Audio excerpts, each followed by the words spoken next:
What's going on, Bills Mafia? With the first couple of weeks and waves of NFL free agency in the books, I thought it would be a good idea on today's show to bring you an updated Bills depth chart heading into the 2025 NFL season. Brandon Beane has been hot on the market this season, making re-signings, making extensions, making external moves as well, and the Bills look a whole heck of a lot different than they did in 2024. Like I said, they've been super active. They've had 17 transactions, whether it be free agencies or trade this offseason, and they're ready and primed for another long postseason run, trying to get that elusive Super Bowl back in the 7-1-6. Let's quickly go through the transactions that they've made this offseason. Obviously, re-signing Khalil Shakir, Reed Ferguson, Terrell Bernard, Greg Rousseau. These were the first couple waves that they made to extend the young talent on the roster. Obviously, gave Josh Allen the monster record-setting extension at the QB spot.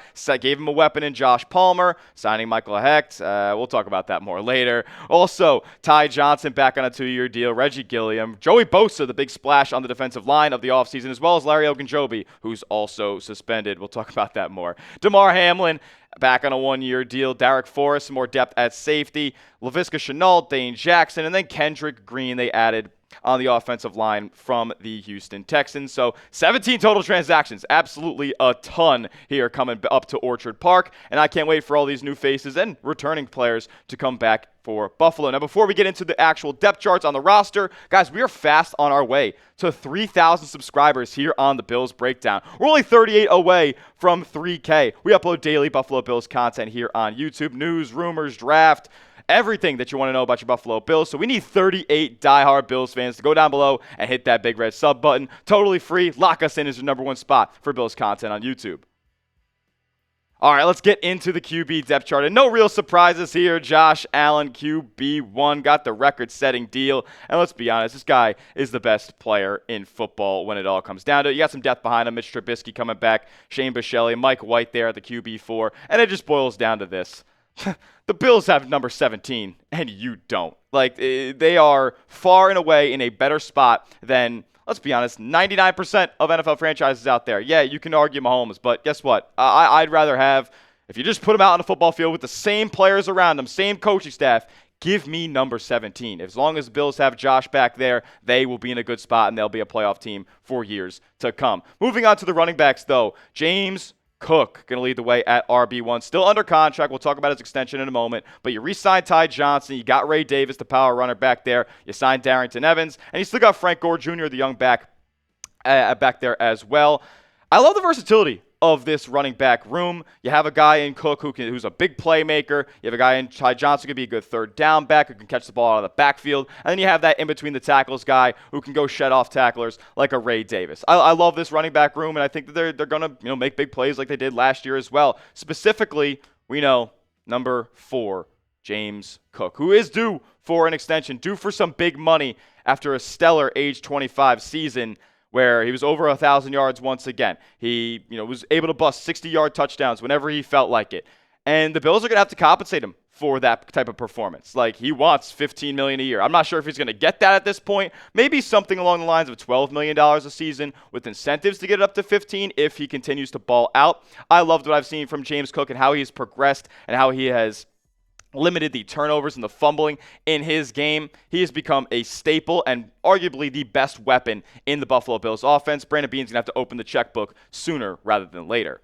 Moving on now to the wide receivers. Now, you re-signed Khalil Shakir. He is your big money maker in this wide receiver room right now. And then you bring in Josh Palmer, one of the better route runners in the NFL, playing on the outside in Buffalo.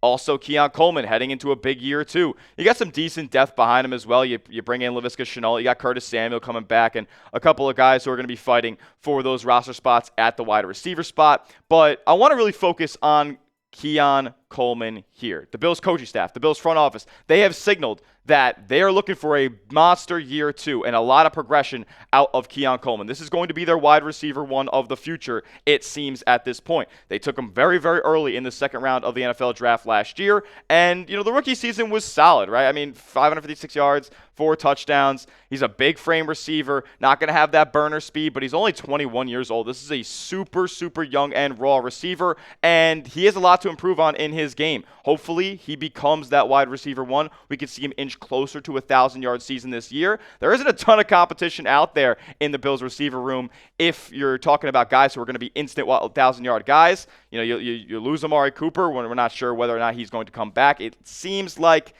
I'm leaning more towards no than yes. So Keon Coleman's going to have a big responsibility this season for Buffalo. But I also think that they need to address wide receiver in the 2025 NFL draft. Now, it's not the greatest class of wide receivers, you know, comparing to the past couple of seasons or the past couple of classes that we've had, but there is still talent to be had in this class. Now, if you look at this, think about some of the guys who will be available: Ted McMillan, Luther Burden, and Mika Ibuka.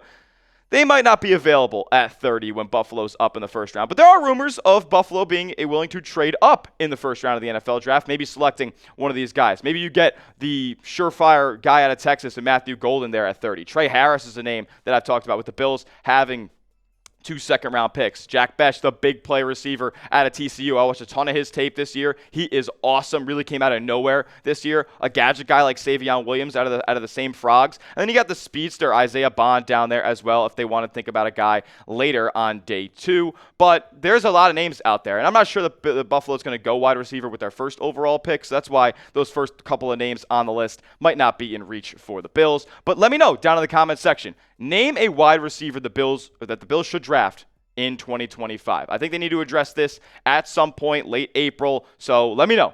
Out of all those guys, who would you want Buffalo to draft at the wide receiver spot? All right, now moving on to the tight end position.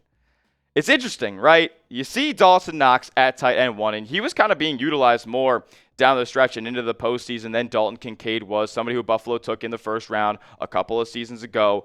And they're going to need a massive step up from Dalton Kincaid. It feels like a make or break year for this guy to become a bona fide tight end 1, top 10 tight end in this league. Like, that's basically what they drafted him to be. If you're drafting a tight end in the first round of the NFL draft, he has to be able to basically be the best weapon on your offense. And that's what they drafted him to do, and he hasn't been that this year. Only 450 yards last year, 2 touchdowns is basically unacceptable. If he has another season like this, his days could be numbered in Buffalo. Like, this feels very reminiscent to, a guy like Kyle Pitts. But guess what? Kyle Pitts put up 1,000 yards in his rookie season. Dalton Kincaid has not come close to those marks just yet. This is a make or break year, and I know the injuries have been there, and he hasn't always been on the field 100%. But I just can't get that drop in the AFC Championship game out of my head right now. That stuff like that needs to be eliminated. He needs to be a more effective weapon in this Bills offense. It's make or break for Dalton Kincaid in my eyes. Moving on to the offensive line now, though. This is one of the better units in the NFL. You got your pillars at left tackle and right tackle. Deion Dawkins, Spencer Brown.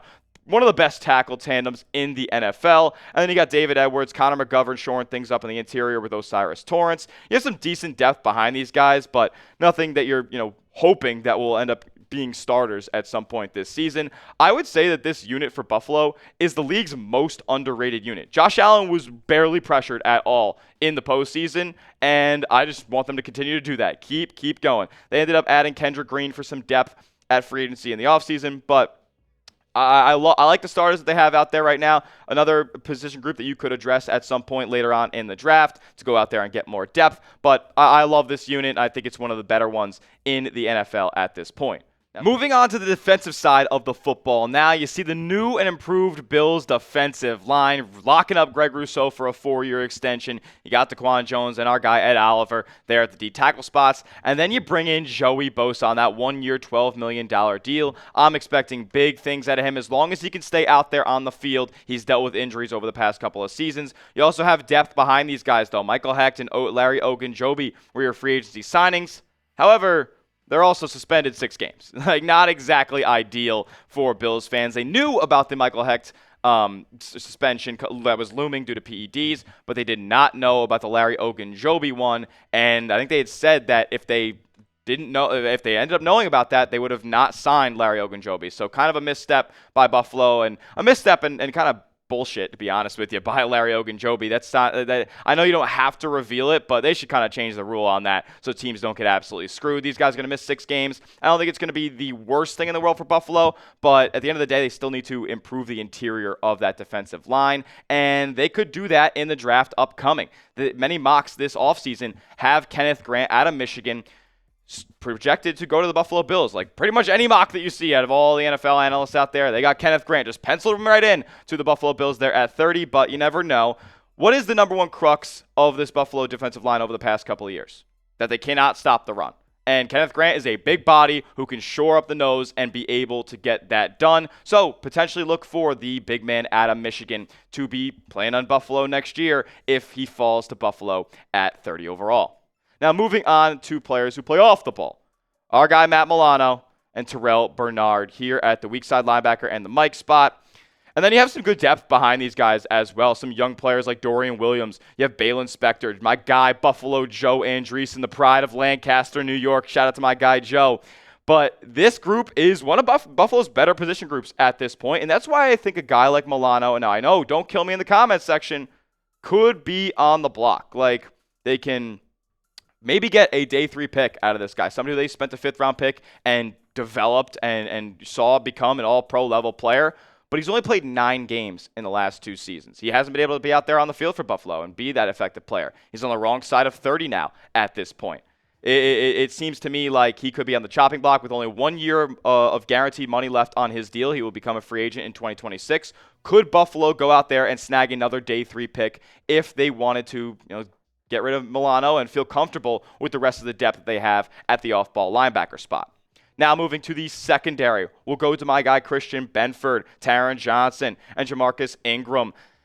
Listen, Buffalo's corners, not the most ideal at this point. You got Benford, who's up for that extension. You have Taron Johnson at that nickel spot, who's going to be shored up. But, man, that other outside corner spot, it leaves a lot to be desired. The Bills need more help at the cornerback spot, in my opinion. Another spot that they're going to have to address in the draft. Not something that they overly invested in NFL free agency this year. I mean, they signed Dane Jackson. Is he going to start at this point at some point this season? I'm not entirely too sure, but regardless, they're going to need more help. But they also have to address the guy who's already in the spot right now. Christian Benford is due up for an extension as well. Those are the 2 extensions, he and James Cook, who that Buffalo has yet to address. And they're arguably, outside of Rousseau, some of the extensions that are going to cost the most money for Brandon Beane in this Bills front office. But you can't argue with the production that Benford has put up. He had 10 PBUs last year. He picked off 2 passes. Going to need to see more turnover production out of Benford. But, man, he has been solid through this point. And I think that he's going to be worth the investment that Buffalo is going to put into him long time. He's only 24 years old, has his best football out in front of him, and I can see him making the big bucks way before the start of the season comes around. And now, finally, the safety depth chart. Damar Hamlin back on that 1-year deal. You got Cole Bishop there at the strong safety spot, and then Derek Forrest and Taylor Rapp there at the free safety spots. It's a good room. I like it. I like the room for the Bills at the safety spot, but the depth at this position isn't the best in my opinion. I think that they could add more to this spot. I don't love Damar Hamlin being my long-term starter, a guy who's making only $2 million on the season, going to be your starting free safety and your lurker up there over the top, preventing everything that needs to go. But I honestly wish that Buffalo would probably address a better starting free safety at some point in the near future. It's not probably going to be this season. Maybe they can get something in the draft, but you just drafted Cole Bishop last year to be your future starting safety. And, I don't know. I'm just not the biggest overall fan of Hamlin being my starter for an 18-game season. But overall, grade the Bills roster for me. Grab your red pens. You're back to school. Grade the Bills roster for me down in the comments section. A, B, C, D, or F. Let me know what you guys think. And always, make sure you are subscribed to the channel. We're bringing you constant Bills content here on YouTube. Lock us in, youtube.com/Bills News for daily Buffalo Bills videos. We'll see you guys in all the next one. And as always, go Bills.